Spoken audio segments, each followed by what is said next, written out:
back to Living by Design, a weekly podcast where we explore how you can intentionally have a more well-lived and healthy, sustainable lifestyle within your home. And I'm here today with co-host Scott, as always, and we have a special speaker today. We have Sierra, and Sierra is here with us from Visual Comfort. So hello. Hi, thank you for having me. I'm so glad you're here. Thanks for joining us. Yes. Hi, I am Scott, and our podcast is sponsored by Ron Scott Design Build, as always. Nice. Yes. So each week we dive into conversations that blend wellness with design.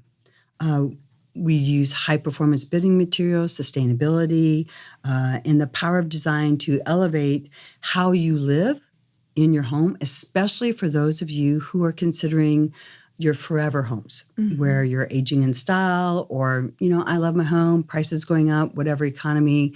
I need to make my home work for me and my family because we can't afford to move anyplace else. And so what can we do to live a more healthy, balanced life within our home? So this is the things that we like to talk about. And so this week especially, we are talking about lighting. Yeah, absolutely. And so, Sierra, can you talk to us about how you got involved in lighting in the first place? Yeah, I mean, starting out, I wanted to be an interior designer like you, and went to school for interior design, got my degree, and I loved it. But at the time, I wanted to also find quick work after I graduated from college.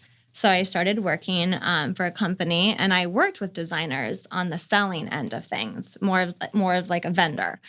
And then I learned that I really loved that aspect of it. And I liked it because I got to work with a lot of different designers. So I was still able to work with the designers. I had the design knowledge, but I was on the sales end of it.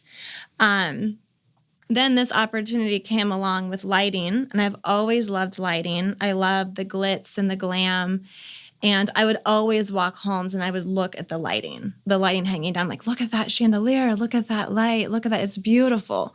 So when this opportunity came to me, I was so excited, and I just jumped on it so quickly. So Lighting can be the eye candy of the home. Yes, it is so much fun. We call it the jewelry of the home. It is. So, many people, they come into the showroom, and sometimes you can look at their jewelry and you'll know the kind of lighting that they like, just how they like to accent their home. So you can kind of read people that way too. So that's really interesting. Yeah. That's a whole topic within itself. Yeah. Yeah. It's like their artwork. It's their artwork exactly. of their home. Yeah. So is there like a standout project that is most memorable, thinking about, hey, I love this jewelry, like what wows you? Was there a particular one? Yeah, I mean, I've been lucky to be on a lot of projects now, and there are some that we do what we call just decorative lighting. So it's just the things that hang down, whether it's sconces or chandeliers coming down, pendants. But we also have, and those are very fun. On the other side of that, we also have architectural lighting, which I know that you guys love as well. Oh, yeah. Our architectural lighting sometimes gets overlooked because not everyone thinks of changing that aspect for the lighting. Yeah. But we've really learned that like just channels and linear lighting, indirect lighting can actually kind of make or break the design as well. So because it's not as obvious, it's not always thought about. But I just did a really large project when it was a lot of our like mud and linear lights in the wall, and they were all mudded in the drywall. And they actually used it as artwork, and they created a waterfall in their foyer. So cool. Oh, wow. And it was really modern, so modern. But I loved it. I mean, you walk in, so beautiful. Yeah. And I mean, that's probably been the most memorable architecturally wise, because it was just a really big project. And it took a lot of work, a lot of love. I was there a lot of extra details from the electrician, even the drywaller. Oh, yeah. It takes a team to accomplish that. It was, I call it a lot of love. Yeah. That's so awesome. To our audience, maybe those who don't understand what architectural lighting is, could you give them an easy understanding of what that is? Yes. So what we call architectural lighting is going to be like your recessed lights, what some people would call cans. We actually do not have cans, but we specialize in recessed lighting. all of like your linear lighting. So it'd be under cabinet, toe kick lighting. And then we also have task lighting, like monopoints, monorails, Brock's systems. I mean, it gets pretty nerdy out there. When you say Brock systems, break that down. Yes. So those are usually things that are hanging on cables. So sometimes people don't have access to have junction boxes in the ceiling, and we have to get really creative. We do have a team of lighting designers as well that we can get the plans and do the whole lighting design to scale. And then we print out the spec sheets, the fixture schedule. But yeah, the Brock system is usually lots of straight lines, kind of like some different boxes hanging down. And you can pretty much create anything. Within that same project that I just talked about, they created a lighting design. It looks like a guitar fret. Oh, So they did the lines from the guitar fret, and then we had different balls that kind of hung down that kind of mimicked that. So you can really kind of make artwork with the lighting too. Yeah. Which is so fun. Yeah. That's awesome. Yeah. I love that visual stimulation. You know, Yes. it's just because it sets a tone, but then also it's a point of interest. And it just really can affect the mood and the way a home feels. Yeah. I love that. Yeah. It's really great. So the podcast, we focus on wellness.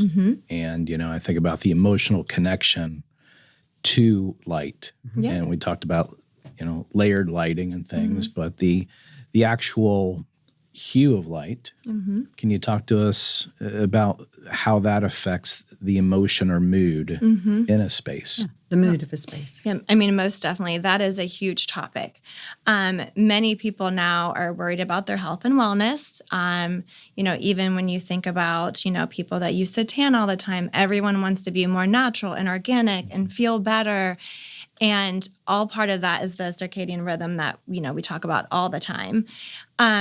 It is important, as you guys know, of course, to have layers of lighting, right? So we have, your decorative lights. That's the jewelry of the home. It's emotional. It's really how you show your personality, artwork, if you will. So that's the kind of the decorative aspect of it. It's not always just functional to have just that. So then we pull in the architectural, which is our recess and under cabinet, and then when that happens, you can help create that circadian rhythm. So we also have the lighting that is what we call warm dim. So it starts out at 3,000, and of course I can get more into color temperatures too, but Which we will. it starts in 3,000, goes down to what we call like a warm dim, like around 1,800, which is kind of this candlelight feel. And so when you're changing the dimmer, it's actually changing in temperature. So how that helps with the circadian rhythm is when you have those layers, you can set those moods with your AV person or your keypads and your dimmers. And it will change throughout the day, and it can be on a timer. So let's say it's 8 o'clock at night, sun's starting to go down. The same color temperatures in your house are also happening. So you're kind of following with the sunset, and you're in that same mood. And it also is helpful for the kids at night. It gets them to settle down. It gets them to be more calm. They know that bedtime is coming. So grounding. Yeah, and I think we naturally do that, right? I mean, when my kids were little, I would dim the lights down a little bit when it was getting closer to bedtime, just to kind of set the tone. Yeah. And people don't realize they do that without thinking. I mean, it's bedtime. You're turning down the lights. You're getting it calmer. So that is lighting. That is lighting creating that effect. So, I mean, it's a huge aspect in people's lives. So are you saying that the dimmer is not only turning down the brightness, but in the visual comfort bulbs, right? Which LED or what have you are actually changing the Kelvin. Correct. So Correct. you're going from, let's say, peak day, super active, which is a cool light, which might be 4,000 Kelvin? We start out at 3,000. Okay. Yeah, ours start out at 3,000, but 4,000 is very doable as well. So is that the maximum you're saying that you go, or? You say start out at 3. Most of our things are 3,000, and then Okay. it gets lower. And lower. Okay. Yep. But we can Okay. we can get higher, but ours start out at 3,000. Okay. Yep. So that's really awesome because traditionally a bulb is fixed. So that's something that's very unique. I think you go, and there are more options. Even at big box stores that have this concept, but that's really powerful to think you've designed something that can change. And you don't have to change the bulb, right? You're just changing the setting. That's really neat. I love that. What I like about it too is that subconsciously you're involving the human emotion. Correct. And getting the human to interact with what's going on in the space around it so that the person can play an active role in the whole feeling and aesthetics of everything, which then carries them into what's coming next and helps to prepare them, like you said, for children, bedtime or whatever it may be. But it's like almost like an introduction to what's coming next, which is really nice, like setting the stage, like, okay, this is what we're doing. Now it's time to move into this season of our day. That's really great. It's in all aspects. I mean, think about when you go to the movie theater, or when you're going to go see a play. The lights dim down and everyone knows it's coming. time. I mean, that is lighting all the time. So it might be in an indirect way. You may not even think about it, but that's what happens. That's what's happening. It's emotional preparation. I love that. So the elephant in the room is that most designers hate LED. Though they're being phased out. And it's becoming a moot point now. I mean, you have to find on eBay some devices. Talk to us about why traditionally, and maybe things have changed. Yeah. Why is this a stigma? What's the issue? I mean, this is just my opinion. I think in the beginning, LEDs were really bad. They were blue. Some of them had more of a red tint. And the cheap ones that you could buy online are going to be more blue. Yeah. They look cheap and they looked cold. And they were more blue. So and they weren't pretty to look at, like in a really nice sconce. You wouldn't want anyone to see that. Yeah. And it wasn't calming like what we like. And, again, people are liking more of the natural warm tones now. So people are afraid that they were just, blue and cold.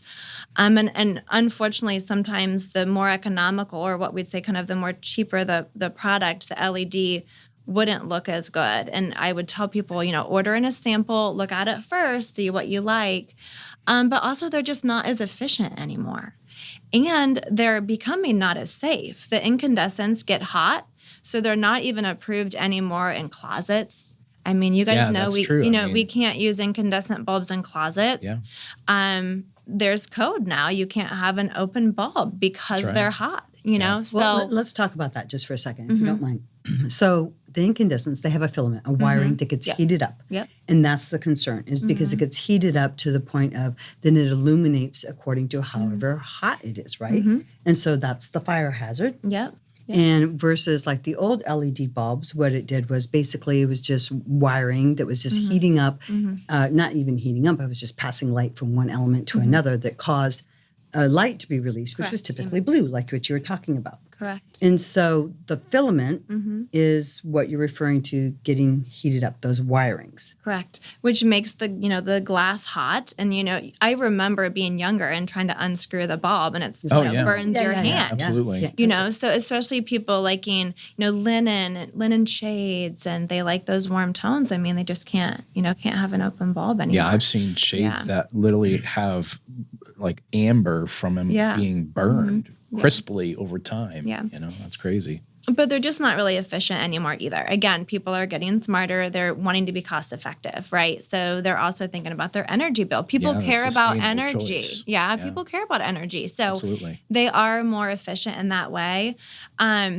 Our entire showroom is all LED.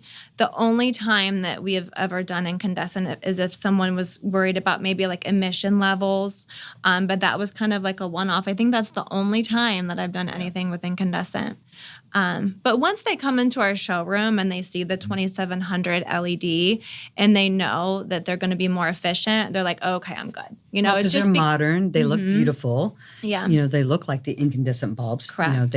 We've come so far with the whole LED lighting. So really helps a lot I, design-wise. I think it's like setting expectations, so once they see it, then they're like, oh, okay, I'm good. They're just assuming, what they've seen, years ago. That's true. But yeah. What I love about what Visual Comforts brought to the table is this intentional design where as a designer, we can actually have a sense of control over the feeling of a room.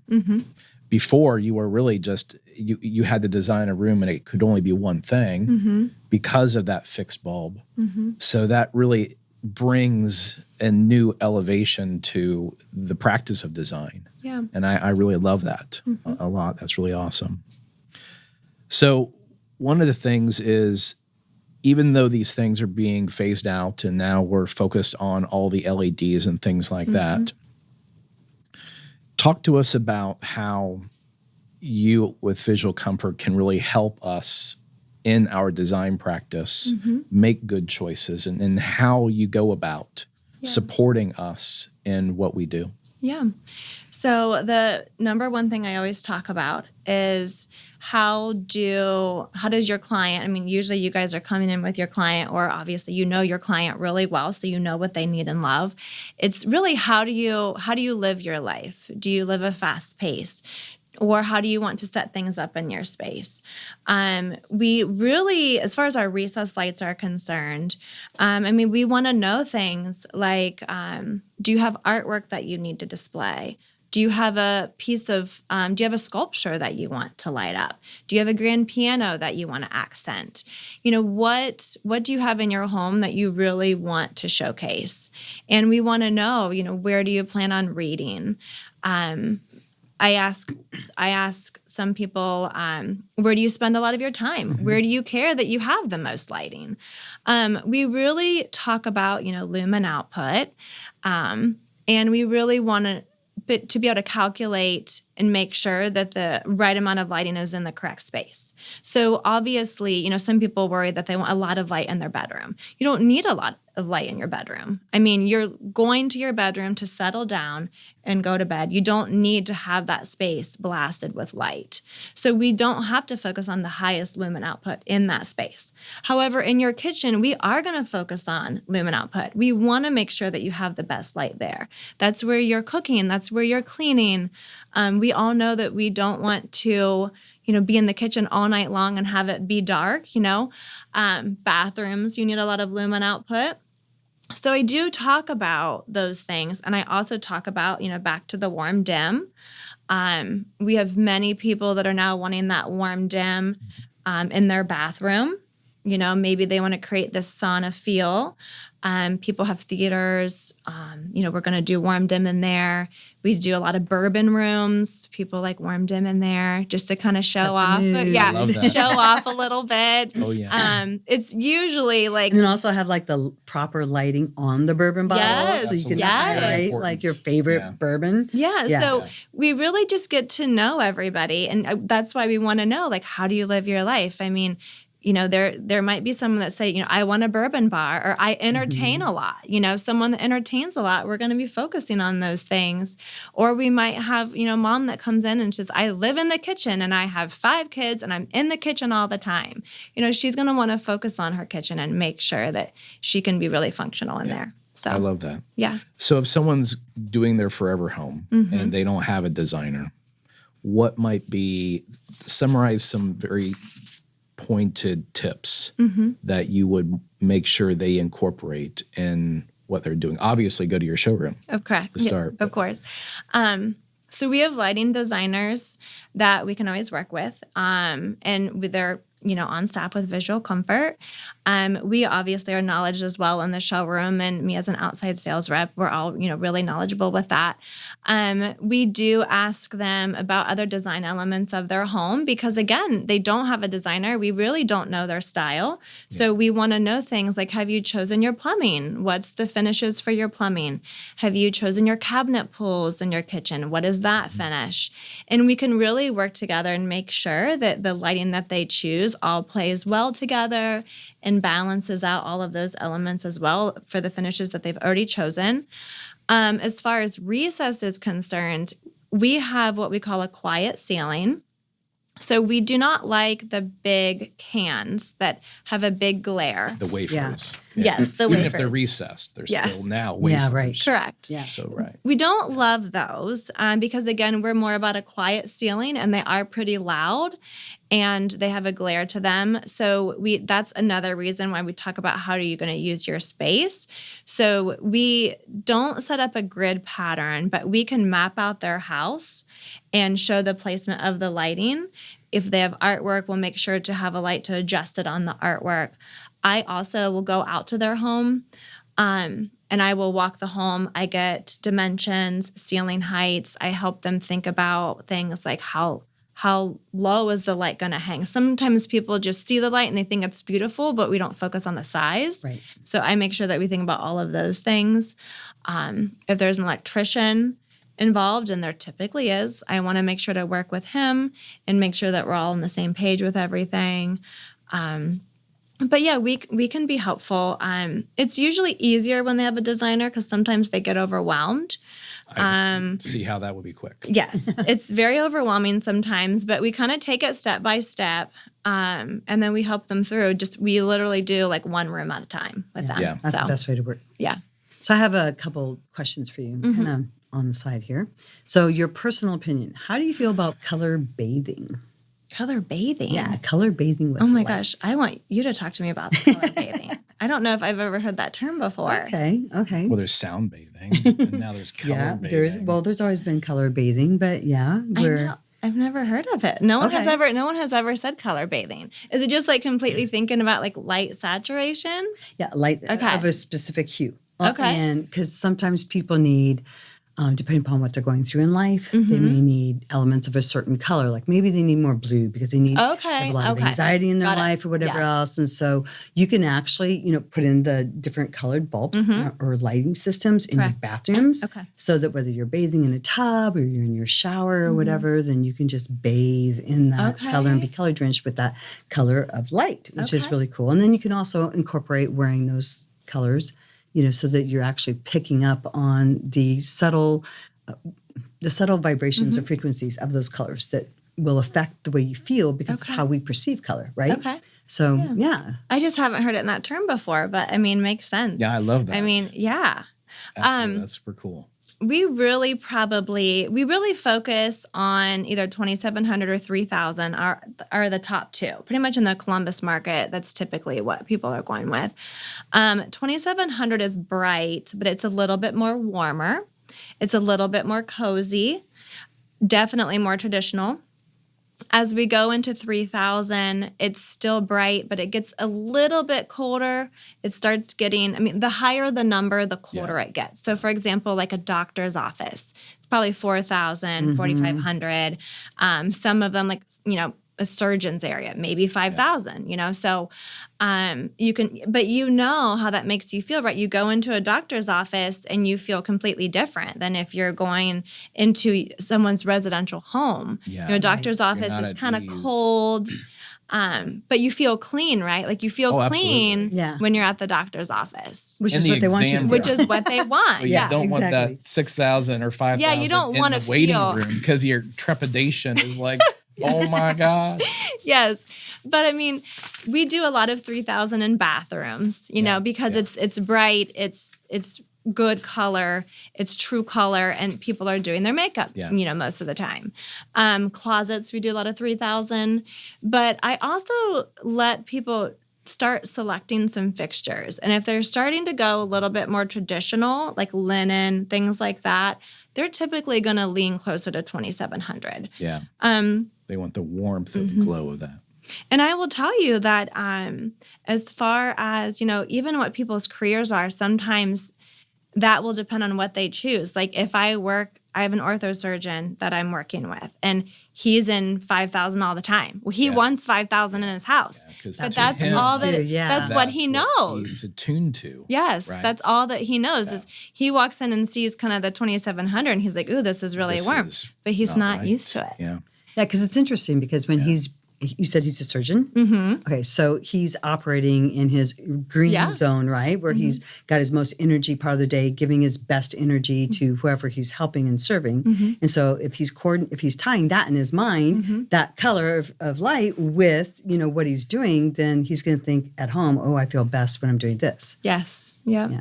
And that's what he's, he doesn't really know any different. Now he has a designer and she's like, no, we're not doing that in your house. He's like, so yeah. And I kind of said that too, but usually when there's a designer, I have to kind of stay in my lane too. But I normally would be like, no, you don't want 5,000 in your house, Yeah, but totally. Yeah. But yeah.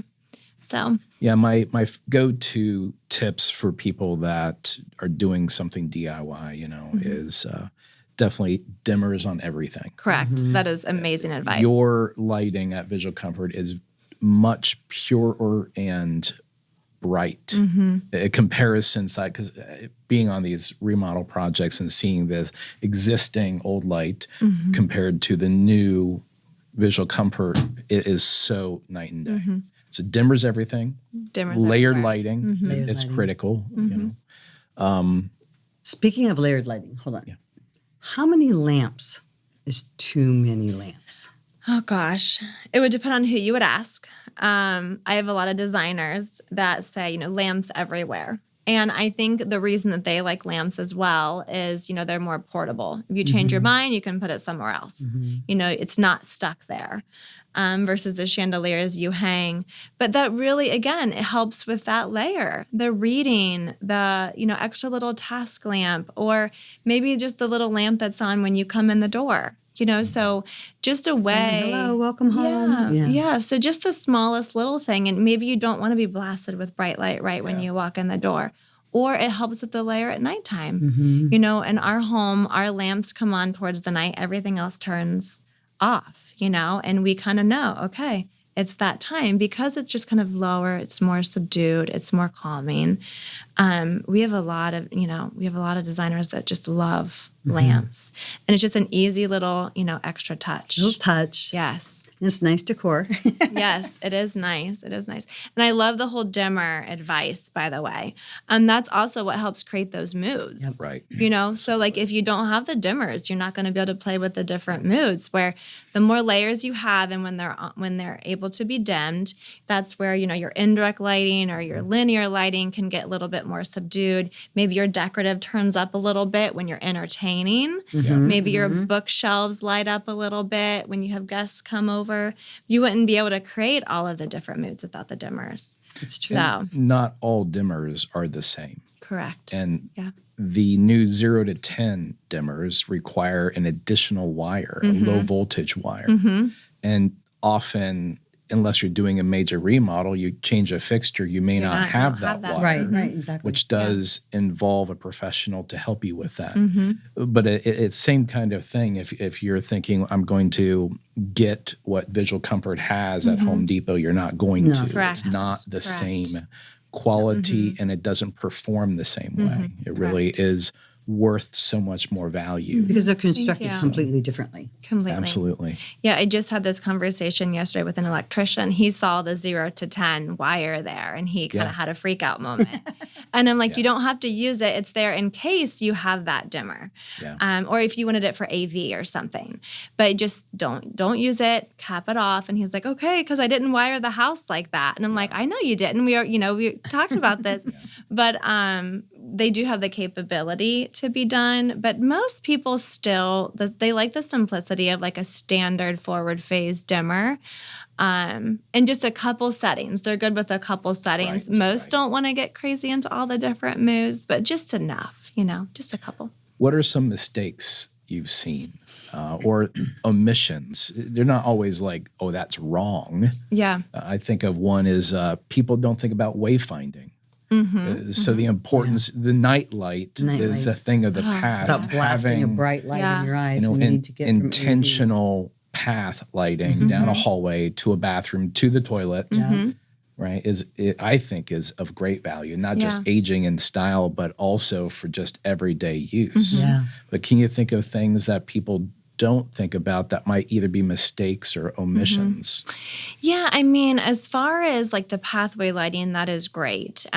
We do a lot of toe kick lighting now in bathrooms. So when you think about it, you get up in the middle of the night, you have to use the restroom. You don't want to blast, turn the big light on, and then you're wide awake because you had this bright light, and they can be set on motion sensors. Yeah, and we love motion sensors. Yeah, and just simple tape light underneath the cabinet. Very economical, very efficient. It's just a quick thing. I think that what has kind of happened with some jobs, and you guys are a custom remodeler, so you understand. I think sometimes we get held up in just seeing how fast we can build a house and seeing how fast we can be. And sometimes when people are worried about the speed and how quickly can I move in, how fast can I build this, how fast can I fix this, sometimes just little things get left.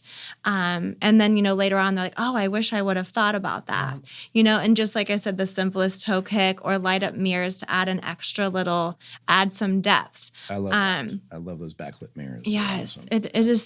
it is so amazing. And it makes it deeper, so it makes the room bigger. So linear lighting, and even if you put linear lighting in shelves, it makes the space look bigger. Yeah. So I think that I see a lot of cabinets, and I see these wonderful pictures on Instagram. I'm like, oh, I wish they had lighting in those cabinets. Right.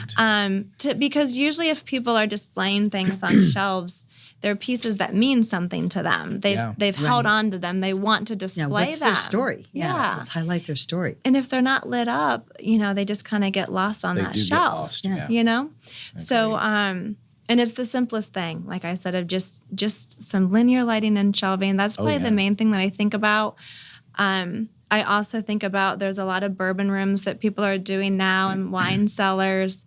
And like that warm dim in there would have been amazing. Absolutely. And again, it's just tape lighting, and we have it in beautiful channels. So it's secure, it's mudded in, the lens is protected. It lasts longer, than just tape hanging there. It looks better because no one wants to see the dots. But that's probably like the main thing that I think of.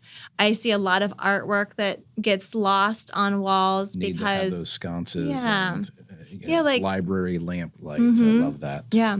Just sconces, like you said, or even a recessed light that's adjusting light on it, kind of putting some light on that piece of artwork.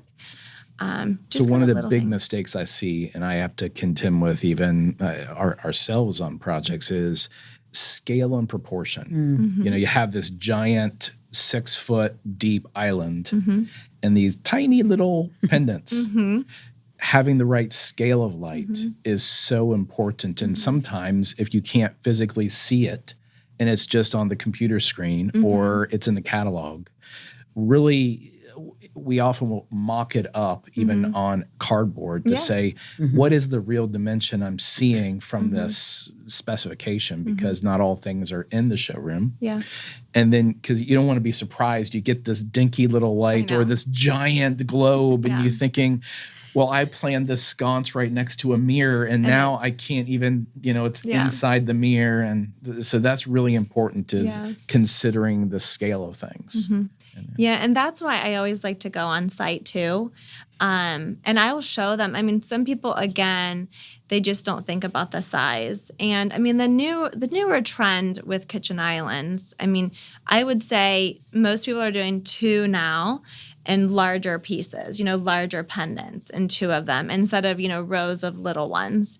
It also might just depend on the home, if they want to be able to look out this beautiful window, they might not want their, they might not want to have to look around the lights, or if they entertain, they might want to keep that all open.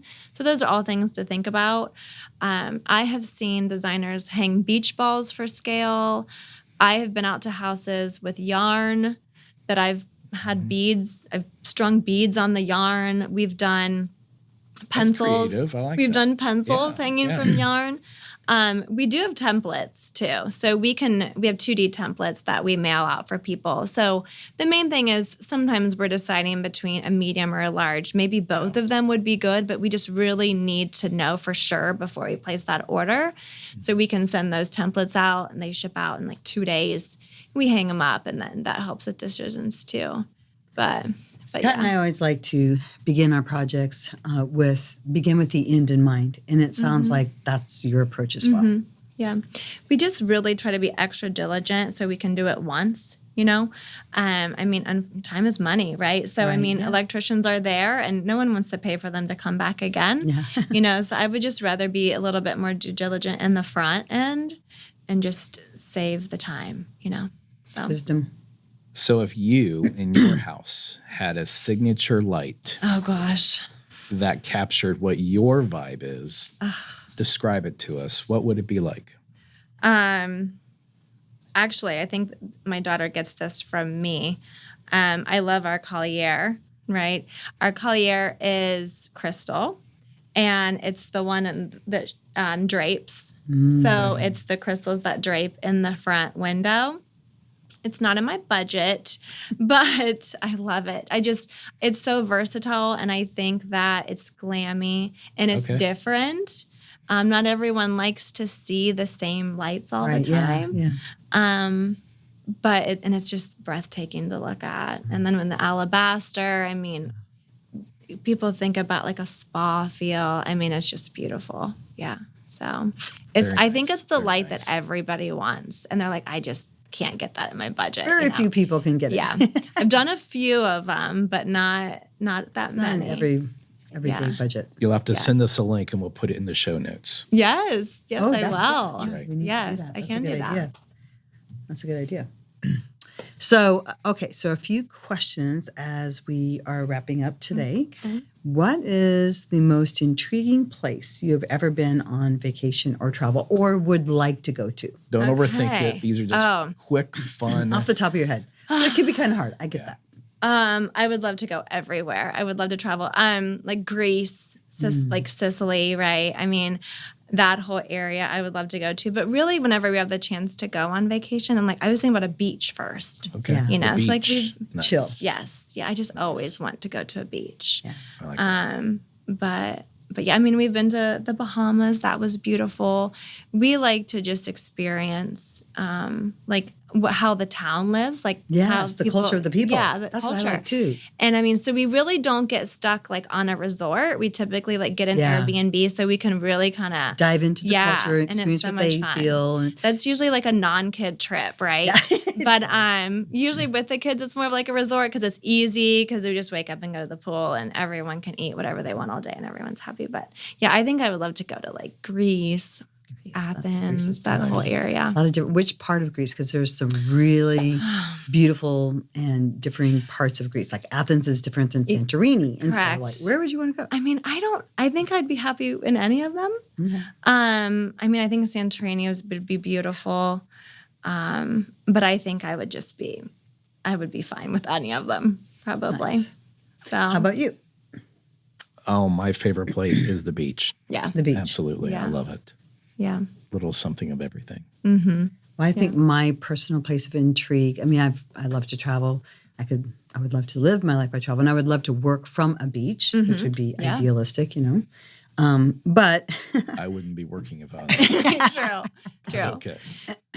anyway, I have yet to do this. So my goal is I want to go see the Aurora Borealis. And I want to Great dream. I can't Talk decide about if I want to go light see them. and Yes, lighting. exactly. Yeah. Light. There you To go. see those beautiful colors, that's so intriguing to me, how they dance across the sky. Oh my gosh. And it's just like this amazing light show. And I think Nature's light show. Yeah. I think the best place to do it from would be sitting in someplace really cold in a hot tub with this light show. Yeah, right there. Yeah. Wouldn't that be great? Sipping on a bourbon. Yes, glass of wine. Yes, I feel it. I would love that too. So if HGTV made a show about you, what would it be called? Don't overthink it. Just what would it be called? What's the name of the show? Oh my gosh. That is a tough one. You did not get me ready for that one.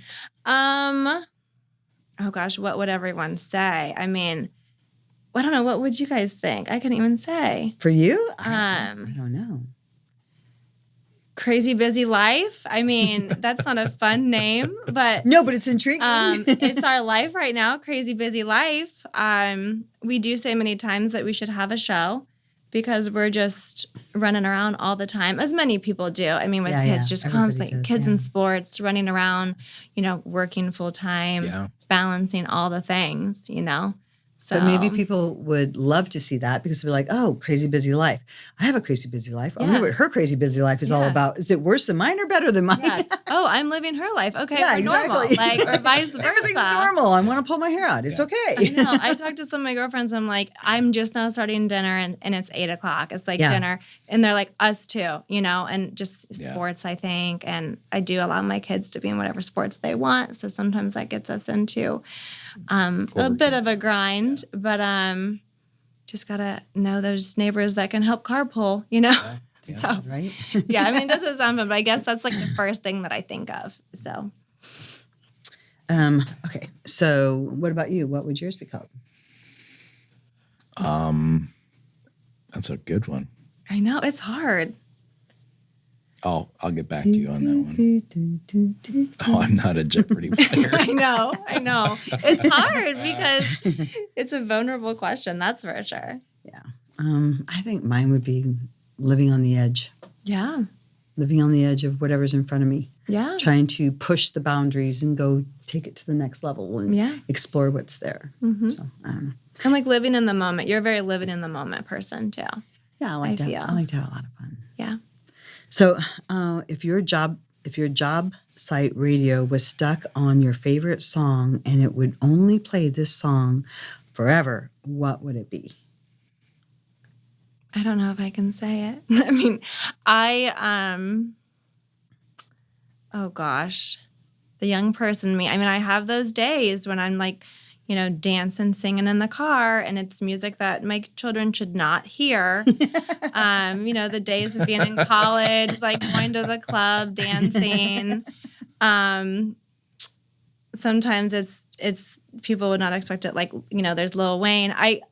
We always say that my playlist is crazy because I will go from country to rap to soulful to really anything. It's like head jolting. Sometimes I have some DMX on there and sometimes I have some Whitney Houston and then I go to Morgan Wallen, so it's just all over the place. Right now we're listening to a lot of like Taylor Swift and Olivia Rodrigo. Because of the kids? Because of my daughter. That's what the granddaughters are. Yes. So that's kind of my life right now is that. But yeah. What about you?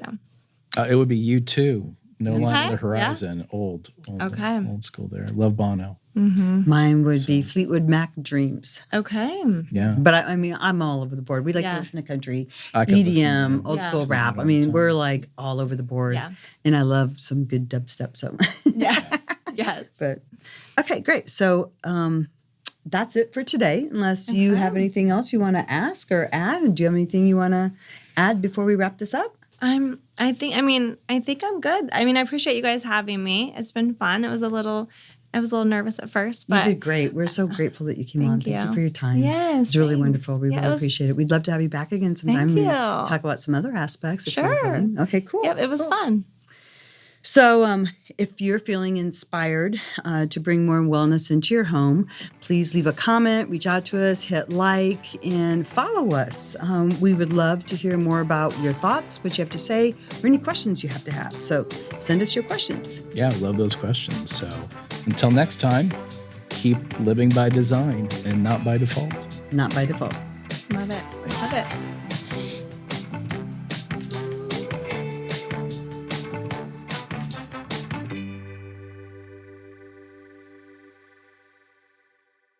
Boxland Media. Think big,